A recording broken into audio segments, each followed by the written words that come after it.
अस्सलाम वालेकुम। इदिन सिरातल मुस्तकीम। खुशगवार ज़िंदगी गुज़ारण जा के उसूल हूंदा आहिनि, के ज़ाब्ता हूंदा आहिनि, के शयूं हूंदियूं आहिनि, के ॻाल्हियूं हूंदियूं आहिनि। ऐं जॾहिं असां उन्हनि ज़ाब्तनि ते उन्हनि उसूलनि ते अमल पैरा थींदा आहियूं त असां पोइ मुतमइन बि रही सघंदा आहियूं ऐं ख़ुशि बि रही सघंदा आहियूं।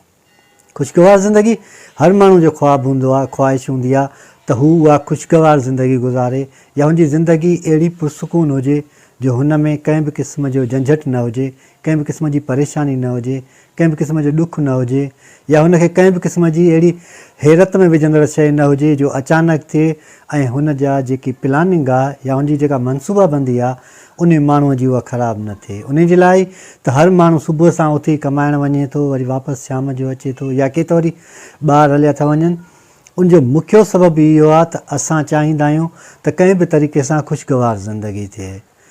कुझु शयूं ॿाहिरियूं हूंदियूं आहिनि ऐं कुझु अंदरियूं। उहे अंदरियूं शयूं मिसाल असांजे मन जी शांती, दिलि जो सुकून या आराम, उहो उन शइ ते लाज़िम आहे त असां केतिरो ॿियनि शयुनि खां एक्सेप्ट कयूं था या ॿियनि जी ॻाल्हियुनि खे क़बूलु कयूं था, या असां पाण ॿियनि खे कहिड़े क़िस्म जी गुफ़्तगू कयूं था ॿियनि सां, या उन्हनि खे असां छा था चऊं। उहे शयूं क़ीमती हूंदियूं आहिनि, उहे शयूं अहमियत वारियूं हूंदियूं आहिनि, या उन्हनि जो ई वैल्यू हूंदो आहे। के माण्हू त अहिड़ा हूंदा आहिनि जो तव्हां उन्हनि खे का बि थोरी ॻाल्हि चवंदव त हू दिलि ते रखी वेही रहंदा आहिनि, परेशान थी वेंदा, वाइड़ा थी वेंदा, ऐं उहे वीचारा कंहिंखे चई बि न सघंदा आहिनि उते मुंहं ते, ज़ुबान ते को तलफ़ुज़ ई न आणे सघंदा, को अल्फाज़ ई उन्हनि जी ज़ुबान ते न ईंदो, को उचार ई उन्हनि जी ज़ुबान तां न निकिरंदो। बसि हू ख़ामोश थी वेंदा ऐं ख़ामोशीअ सां ई सभु कुझु बर्दाश्त कंदा आहिनि, सभु कुझु सहंदा आहिनि। ऐं उन्हनि जी उहा ख़ामोशी एतिरी त ख़तरनाक हूंदी आहे जो जॾहिं उनजी बर्दाश्त जी हद टुटी वेंदी आहे त पोइ उन जा वॾे में वॾा नुक़सान थियणु शुरू थी वेंदा आहिनि।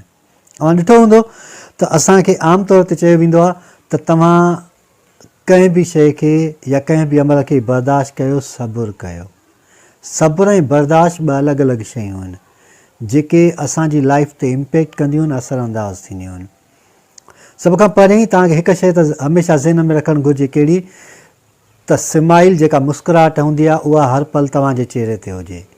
उन सां तव्हांजी शख़्सियत इत्मिनान वारी रहंदी, मुतमइन रहंदव ऐं तव्हांजी ज़िंदगी पुरसुकून रहंदी। छो जो हिकिड़ी अजीब क़िस्म जी एनर्जी तव्हांजे दिलि में पैदा थींदी, अंदरूनी कैफ़ियत तव्हांजी तब्दील थी वेंदी, तव्हांजो एटमॉस्फेयर जेको हूंदो उहो सॼो तब्दील थी वेंदो। उनखां पोइ जेका ख़ासि शइ उहा इहा आहे त जेके असांजा तालुकात टुटी वञनि था या तालुकात ख़तमु थी वञनि था, उन्हनि तालुकात खे ॿीहर ॻंढण जे लाइ माण्हू कोशिशि करे थो ऐं हमेशह कोशिशि कंदो रहंदो आहे त कंहिं बि तरीक़े सां उहे समूरियूं शयूं कवर करे, पर वक़्तु ऐं हालात उन्हनि खे सही नमूने सां या साॻी जॻह ते फिट नथी करे सघे। पोइ उन सां जेके माण्हूअ जे राय हूंदा आहिनि या माण्हूअ जी जेका सोच हूंदी आहे उहा ॾींहों ॾींहुं वधंदी वेंदी आहे ऐं गैप वधंदो वेंदो आहे, ऐं गैप वधण जे करे असांजी लाइफ में प्रॉब्लम थियणु शुरू थी वेंदा आहिनि। खुशगवार ज़िंदगीअ जे लाइ घटि में घटि तव्हां में बर्दाश्त हुजणु घुरिजे। खुशगवार ज़िंदगी गुज़ारण जे लाइ तव्हां में अहिड़े क़िस्म जी एलियत हुजणु घुरिजे जेके तव्हांखे तकलीफ़ अचे थी तव्हां अॻे माण्हूअ खे ॿुधायो। खुशगवार ज़िंदगी गुज़ारण लाइ लाज़िम आहे त तव्हां में अहसासु हुजे, हमदर्दी हुजे ऐं पंहिंजाइप खे अॻिते वठी हलण जी सघ हुजणु घुरिजे। वरना त शयूं टुटंदियूं वेंदियूं, विकिरंदियूं वेंदियूं, ऐं उहे जॾहिं विकिरी वेंदियूं आहिनि त उन्हनि खे समेटणु ॾाढो ॾुखियो हूंदो आहे। अलाह साईं असां सभिनी खे सिधो रस्तो ॾेखारे ऐं सिधे रस्ते ते हलण जी तौफ़ीक़ अता फ़रमाए।